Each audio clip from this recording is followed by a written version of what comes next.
안녕하세요. 증시에 그래도 좋은 소식 하나가 나왔습니다. 셧다운 마감 시한 3시간을 남기고 임시 예산안이 통과가 됐는데요. 셧다운이 되면 아무래도 증시에 악재일 수밖에 없는데 45일짜리 임시 예산안이긴 하지만 급한 불은 껐어요. 그래서 증시에 안도감을 줄 수가 있게 됐습니다. 만약에 임시 예산안이 통과되지 않았다면 연방정부는 채무 불이행으로 셧다운이 됩니다. 연방정부의 모든 예산 지출이 마비가 되고 공무원 업무 마비되고요. 모든 계약, 법적 절차가 다 중지돼요. 행정력의 공백이 벌어지죠. 연방정부 직원들은 무급휴직 상태가 되고 공공서비스가 중단됩니다. 그렇기 때문에 예산안을 가지고 진통을 벌이더라도 임시 예산안을 통과시켜서 충격을 줄이고 다시 예산안 논의를 할 예정이에요. 2년 전에도 꽤 그랬기 때문에 이번에도 그런 패턴으로 갈 가능성이 높습니다. 임시 예산안이 통과됐다라고 해서 본 예산안이 빠르게 통과될 거라는 기대는 접는 게 좋을 것 같아요. 예산안은 통과될 수 있느냐가 더 중요한데 임시 예산안 통과와 다르게 예산안 통과는 의견차가 지금 상당히 심합니다. 이번에 통과한 메카시 안에는 공화당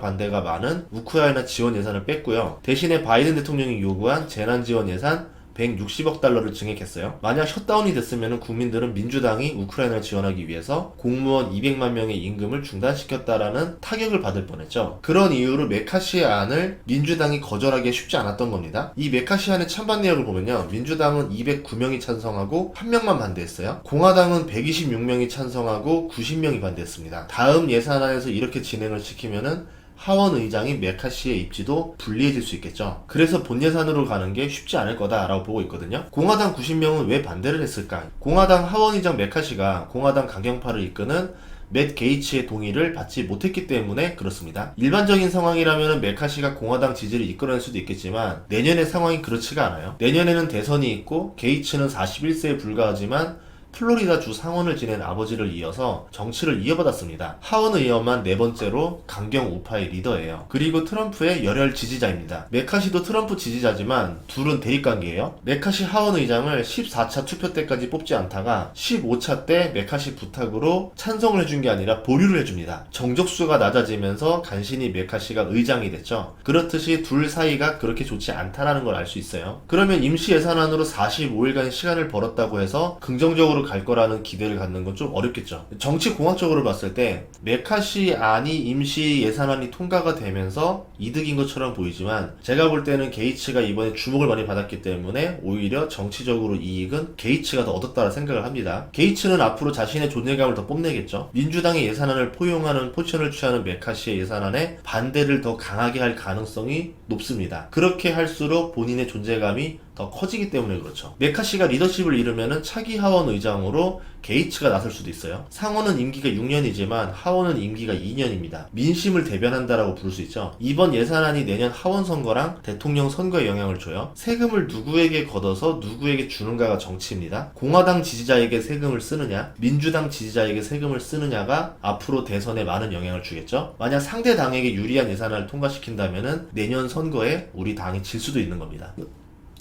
내년 11월 5일 하원 의원 선거가 있는 날 대통령 선거도 있어요. 트럼프와 같은 날 하원 의장으로 당선됨으로써 본인이 열혈 지지자로서 트럼프를 도우려고 전면에 나설 가능성도 있습니다. 현재 ABC 방송 여론조사로 보면요. 트럼프 지지율이 51%, 바이든 지지율이 42%입니다. 트럼프가 대통령이 될 가능성이 높아질수록 공화당 내에서도 더 열혈 지지자인 게이츠로 지지가 모일 수가 있겠죠. 메카시가 새로운 수를 내지 않는 한은 게이츠가 지지율이 더 올라갈 가능성도 높아요. 이런 대결 구도이기 때문에 메카시가 게이츠를 설득하지 못하는 한 예산안을 통과시키기가 어렵습니다. 민주당을 넘어가기도 전에 공화당 내에서 예산안 통과도 쉽지가 않다라는 거죠. 그럼 45일이라는 시간만 벌었을 뿐인 거지 예산안 통과는 점점 모순을 띠게 될 거고 임시 예산안이 계속 이어질 가능성이 꽤 될 것 같아요.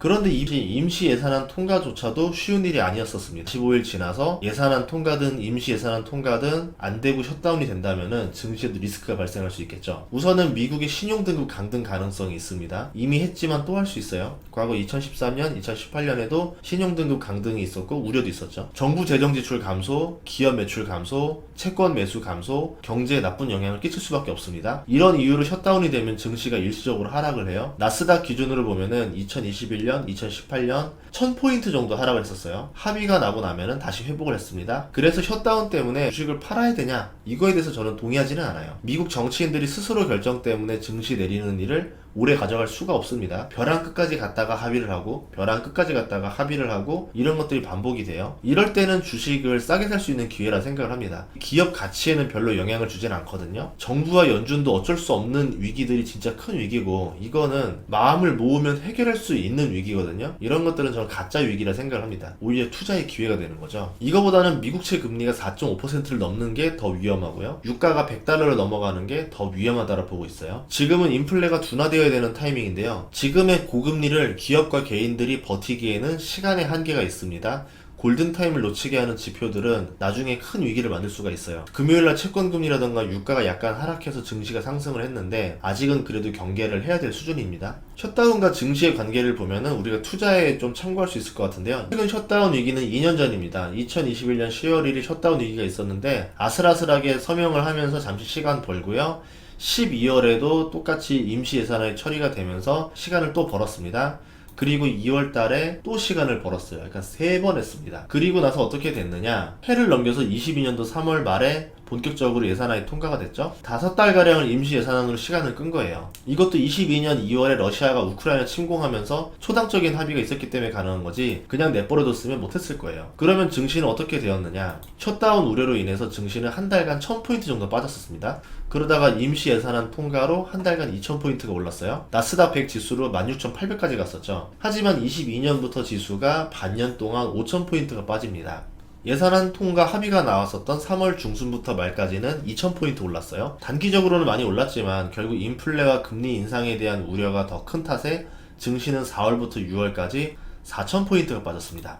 임시 예산안 통과나 예산안 발표는 단기적으로는 호재가 맞지만 증시의 큰 흐름을 바꿀 수 있는 무기는 아니라는 거죠. 그런 면에서 뉴스를 봤을 때 이런 단기적인 뉴스보다는 경제에 더 큰 영향을 주는 뉴스를 봐야 됩니다. 10월부터 기업들의 3분기 실적 발표가 나와요. 저는 그게 더 중요한 뉴스라 보고 있어요. 기업들이 3분기에도 돈을 잘 벌었는지가 굉장히 중요한 게 경기가 침체로 가느냐 아직까지는 버티느냐입니다. 아직까지 버틴다라고 하면은 고금리가 조금 더 온다 하더라도 골든타임이 더 남아있다라 생각을 할 거고 만약에 3분기 실적부터 꺾이기 시작한다라 그러면은 고금리의 4분기도 못 버틸 거다. 골든타임이 끝났다라 보겠죠. 그러면 증시의 악재가 될 겁니다. 그렇기 때문에 10월부터 발표하는 기업들의 실적도 굉장히 중요하다고 보고 있고요. 그리고 국채금리가 계속 상승하는지를 봐야 되는데 저는 4.5%를 넘어서 얼마나 오래 있는지가 한계금리라 보고 있거든요. 상황마다 다를 수도 있긴 합니다. 물가 상승세가 둔화되고 있는지도 되게 중요해요. 물가는 계속 상승을 하겠죠. 근데 이게 둔화되면서 계속 야금야금 올라갈 건지 아니면 둔화되다가 꺾여버린다는 거는 그다지 좋은 신호가 아니에요. 침체로 간다는 거기 때문에. 미중 무역 관계는 어떻게 되는지 이것도 예상하기 어렵죠. 그리고 중국 경기가 약간 회복되는 지표들이 나왔는데 이게 계속 이어질 건지 아니면은 잠시 반등하고 다시 꺾일 건지 이것도 봐야 됩니다. 이 5가지를 보고 나서 투자하는 게 저는 더 중요하다라 봐요. 이것들에 따라서 무엇을 살지 정하는 게 더 좋다. 내년 경제는 잘 풀리면요 경기 회복장이 되는 거고 나쁘면 스태그플레이션까지 가능한 장이기 때문에 증시 변동성이 상당할 겁니다. 변동성이 심한 장에서는 욕심을 내고 스위칭을 자주 하면은 돈을 잃기 쉬워요. 그거는 여러분들 주식 선배가 이미 많이 보여준 데이터들입니다. 마음을 비우고 버티면은 의외로 돈을 벌 수 있습니다. 이것도 주변에서 그런 경우를 많이 봤을 거예요. 부동산과 다르게 주식시장에서는 욕심을 비울수록 성공 확률도 올라가고 수익률도 올라가요. 그렇기 때문에 내년에는 여러분들이 좀 마음을 비우고 투자하는 게 어떨까 이렇게 생각을 해봅니다. 다음 시간에도 좋은 정보로 찾아뵙겠습니다. 구독과 좋아요 알림 설정 부탁드릴게요. 고맙습니다.